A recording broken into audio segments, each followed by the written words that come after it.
ist der für ne Zeit. Jetzt müssen wir zum Tierarzt, sonst geht er nur ein.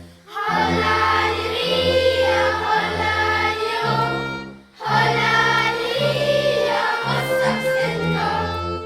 Jetzt sind in unserem Hof zwei fette Schweine auf dem Bulldog drum gesessen, aber der Gang ging nicht eine.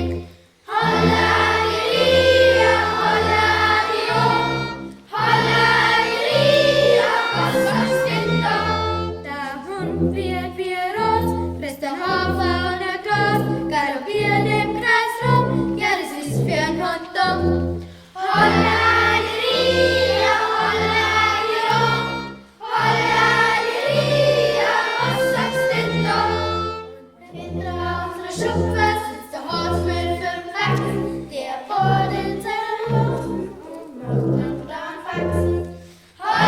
Hollalalia, hollalalia, hollalalia, was sagst denn da?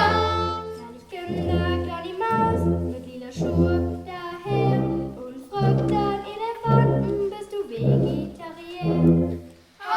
Hollalalia, hollalalia, hollalalia, was sagst denn da? Jetzt ist ab und die Kur auf dem Ufer drum gesessen und hat uns am ganzen Grundschweiz mit uns angefressen.